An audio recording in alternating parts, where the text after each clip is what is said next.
Chapter number 9 water. तो water के about अब हम इस चैप्टर में पढ़ेंगे। Chapter goals in this chapter we will learn about the properties and sources of water. तो sources of water and properties के अबाउट यहाँ पर हम इस टॉपिक पर पढ़ेंगे। The water cycle and uses of water, ways to conserve and manage water, किस तरह से हम वाटर को कंजर्व कर सकते हैं, बचा सकते हैं और उसको किस तरह से मैनेज कर सकते हैं। How to prevent water pollution, किस तरह से हम वाटर पॉल्यूशन को रोक सकते हैं। ये आप अपने होमवर्क में कंप्लीट करेंगे। Water is essential for living beings on earth. तो जितने भी लोग इस पृथ्वी पर रहते हैं, जितने भी लोग जीते हैं, सबको पानी की बहुत ज़्यादा ज़रूरत होती है। सबसे ज़्यादा ज़रूरी चीज़ है पानी उनके लिए। It is a precious resources that we use every day for drinking, cooking, cleaning and many other purposes। तो बहुत सारे चीज़ों के लिए हमें पानी की ज़रूरत होती है, पीने के लिए, खाना बनाने के लिए, क्लीनिंग करने के लिए और बहुत सारे पर्पसेस हैं जो हमें एवरीडे लाइफ में पानी की जिनकी वजह से ज़रूरत पड़ती है। Water covers about 71% of the earth surface. तो वाटर जो है हमारी अर्थ के लगभग 71% भाग पर फैला हुआ है। Most of this water is found in oceans, seas and lakes. तो ज़्यादातर पानी हमें कहाँ पर मिलता है? समुद्र में, सागरों में, झीलों में इनमें पाया जाता है। However water also exist as ice in glaciers and as water vapour in the air. Next point is properties of water. Water is a clear, colorless and odorless liquid. It can dissolve many substances, which is why it is sometimes called the universal solvent. When a substance dissolves in water, it breaks down into tiny particles that are evenly spread throughout the water. This is why we can mix things like sugar or salt into water and they seem to disappear. Another important property of water is its ability to absorb and release heat.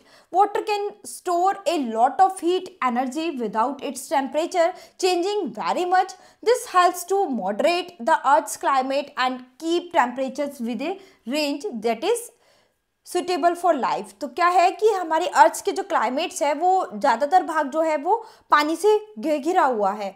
तो अगर हम पानी में नमक डालें या कोई चीज़ डालें तो वो उसमें क्या है, पूरी तरह से घुल जाता है। और समुद्र में जो पाया जाने वाला पानी है वो भी लगभग हमारा कुछ नमकीन रहता है।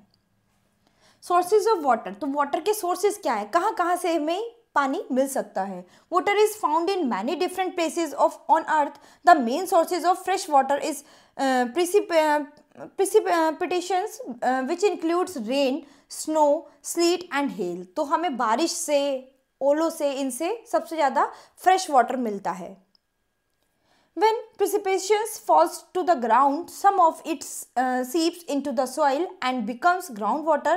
The rest runs into streams, rivers and lakes or evaporates back into the atmosphere। तो हमें ग्राउंड वाटर से भी पानी मिलता है और समुद्र, नदियों, झीलों में इनमें जो बारिश का पानी एकत्रित होता है वो भी हमें मिल सकता है। तो ये सब हमारे पानी के स्रोत हैं। Brain teaser, how many glasses of water do you think you drink each day. तो एक दिन में आप कितने ग्लास पानी पी सकते हैं, ये आप अपनी नोटबुक में नोट करके बताएंगे। Another sources of water is the oceans which cover most of the earth surface. तो हमारे पृथ्वी का ज़्यादातर भाग जो है वो इनसे समुद्र से घिरा हुआ है और जिसमें सबसे ज़्यादा पानी पाया जाता है। यानी हमारी पृथ्वी पर लगभग पूरी पृथ्वी का 70% भाग जो है वो समुद्र से घिरा हुआ है जिसमें पानी है।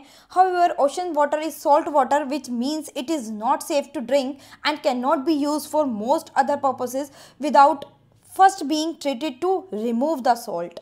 तो समुद्र के इस पूरे पानी में ये नमकीन खारा पानी होता है, तो इसी वजह से इस पानी को आप ना पीने में यूज़ कर सकते हो और किसी काम में भी इस पानी को यूज़ नहीं कर सकते। तो जब तक इसमें से ये नमक रिमूव नहीं होता ये पानी पीने योग्य नहीं बन सकता है। Glaciers and ice caps are also important sources of fresh water. These large masses of ice form in cold climates and can store water for long periods of time.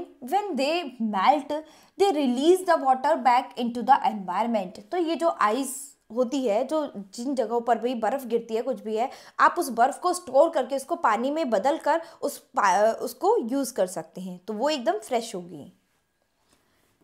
Next point is water cycle. The water cycle, also known as the hydrologic cycle, is the continuous movement of water on, above and below the surface of the earth. The sun drives the water cycle by heating water in the oceans and other bodies of water, causing it to evaporate and rise into the atmosphere as water vapor.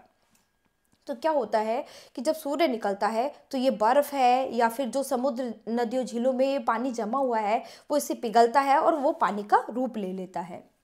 As the water vapor rises, it cools and condenses into teeny droplets that from clouds. When the clouds become heavy with water, the droplets fall back to the earth's surface as precipitations. The precipitations that falls on land either seeps into the ground to become groundwater or runs off into streams and rivers, eventually making its way back to the oceans where the cycle begin again. The water cycle is important because it helps to distribute fresh water around the planet. It also plays a key role in regulating the Earth's climate by transferring heat and moisture from one place to another. Did you know the water you drink today might have been part of a dinosaur's bath millions of years ago?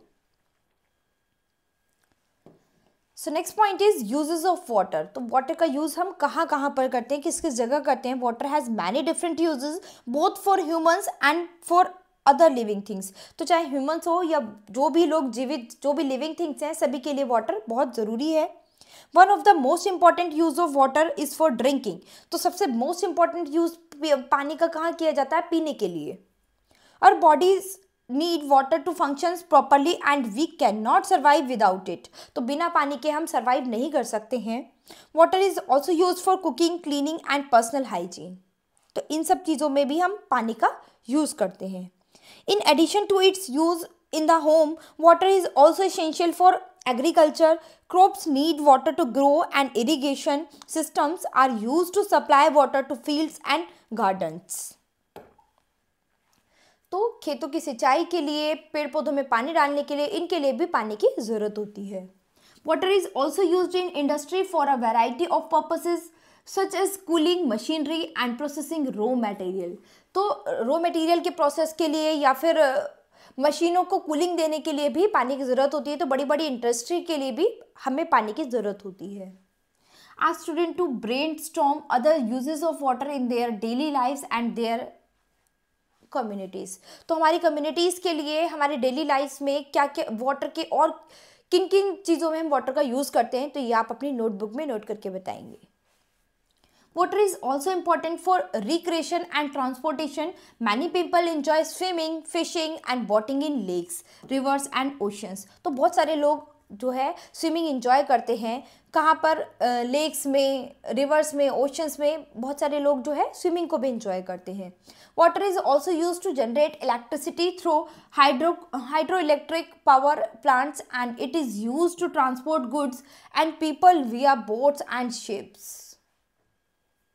So next point is water conservation and management. तो water को किस तरह से हम conserve कर सकते हैं और किस तरह से उसके मैनेजमेंट को बनाए रख सकते हैं। Because water is such a valuable resources, it is important to use it wisely and conserve it whenever possible. तो वाटर हमारे लिए बहुत ही वैल्यूएबल रिसोर्स है, इसीलिए हमें इसको जितना हम इसे कंजर्व कर सकते हैं, जितना हम बचा सकते हैं, उसको हमें बचाना चाहिए।